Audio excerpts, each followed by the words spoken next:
Okay, let's dive right into this explainer. Today, we're taking a massive, honestly kind of sleep-inducing United Nations strategic guide, and we're decoding it. We're turning it into a literal masterclass on global leadership and impact. So if you've ever wondered how these massive, complex institutions actually keep the projects on track to deliver real-world results, well, you are in exactly the right place. Think about it. How do you manage a massive global aid portfolio without just completely drowning in red tape? It's the ultimate coordination challenge, right? You're constantly having to balance high-stakes international politics, vital funding streams, and most importantly, the urgent needs of the most vulnerable people on the planet. It's not just about managing money, it's about managing incredibly complex human and institutional relationships, all without losing sight of that core mission. To figure out how this actually gets done, we've taken a really dense 50-point bureaucratic playbook, one that was specifically designed for a principal coordination officer over in Geneva, and we've structured it into 5 core pillars. We're going to cover the ultimate coordination challenge, aligning mandates and governance, focus on vulnerable countries, evidence, budget, and delivery, and lastly, a blueprint for impact. All right, let's kick things off with Section 1, the Ultimate Coordination Challenge, breaking down internal walls. To really wrap your head around the sheer scope of this job for a top-level UN managing coordinator, you have to look at this specific context, the UNCTD MOFCOM portfolio.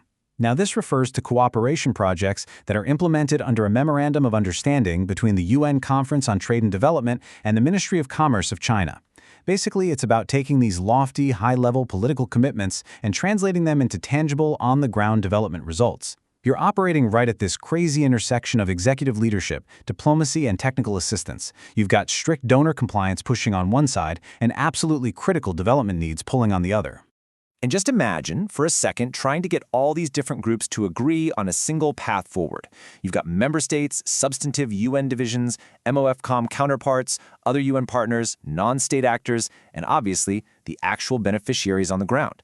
The goal here is aligning all of these incredibly varied voices without losing the common direction, the timetable, or the accountability framework. I mean, it is a total logistical high-wire act. So how do they cut through those internal silos to make that alignment happen? The coordinator relies on a rigorous 50-point strategic framework. Yep, 50 very specific strategic points that deliberately translate all that bureaucratic intent into assignable, measurable actions. It's all about ditching those vague, feel-good intentions and moving toward highly structured management disciplines. Moving right along to Section 2, aligning mandates and governments, keeping the focus on the mission. Now, to ensure the money actually goes exactly where it's supposed to, this guide drops a highly practical leadership lesson for navigating conflict. It says, when stakeholder interests diverge, identify the underlying interests, generate options, clarify non-negotiable requirements, and seek a solution that protects mandate integrity. What I love about this is it doesn't say compromise on everything just to make people happy. Nope. It says protect the mandate integrity. You figure out what people actually need, you lay down the law on what absolutely cannot be changed, and you protect the core mission. Honestly, you could apply that to literally any business or organization. They also mandate this massive operational upgrade to how everything is managed. They're completely ditching the old way of reading those mind-numbing routine activity lists that, let's be real, don't actually tell you if a project is failing or succeeding. Instead, they require a hard shift to exception-based reporting. This means senior management only hears about what urgently needs a decision, emerging trends, or critical bottlenecks. It completely reserves senior attention strictly for issues that have actual material, program, or financial implications, a real game changer. And to prevent any accountability gaps, every single action requires crystal-clear decision rights. For any given task, it has to be universally understood who proposes, who reviews, who approves, who implements, and who is simply informed. When everyone on a massive global team knows exactly which of these 5 buckets they fall into for a specific task, delay is massively reduced. Plus, you completely avoid that classic trap of having everyone trying to approve everything.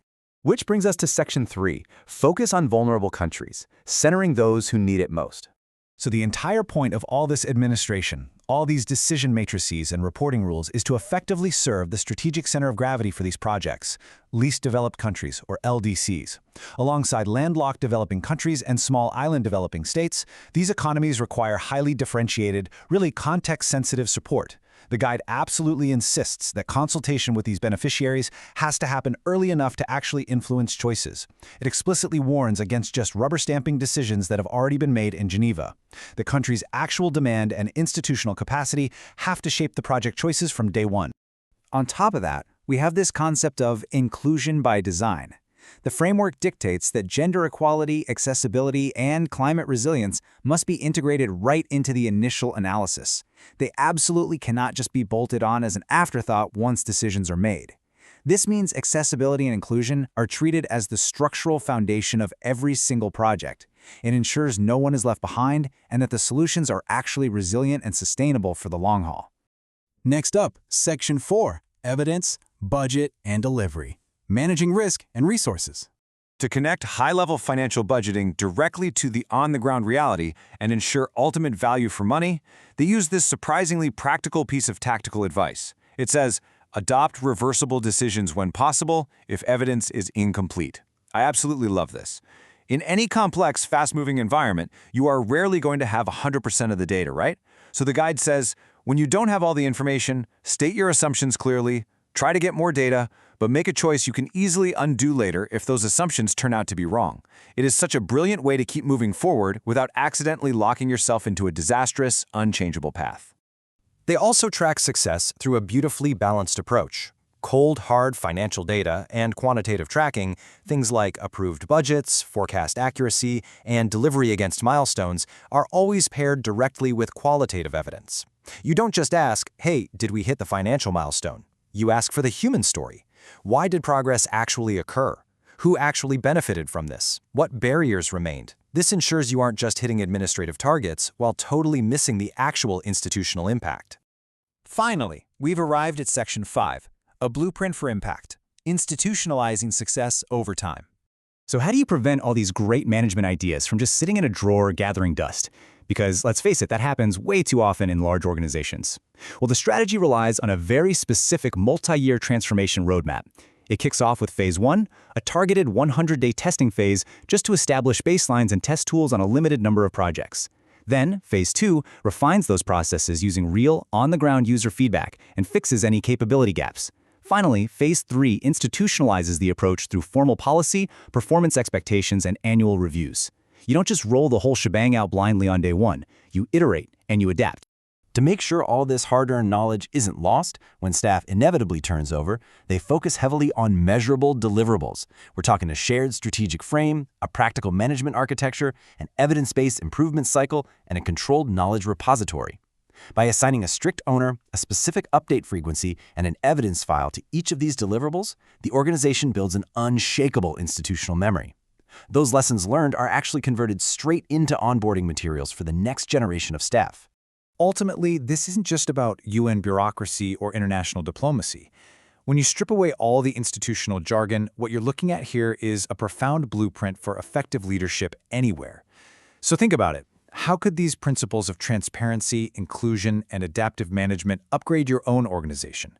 Whether you're managing a massive global aid portfolio, leading a corporate team, or just running a local startup, adopting exception-based reporting, making reversible decisions, and designing for inclusion from day one are strategies that honestly leave us all wanting to build better systems.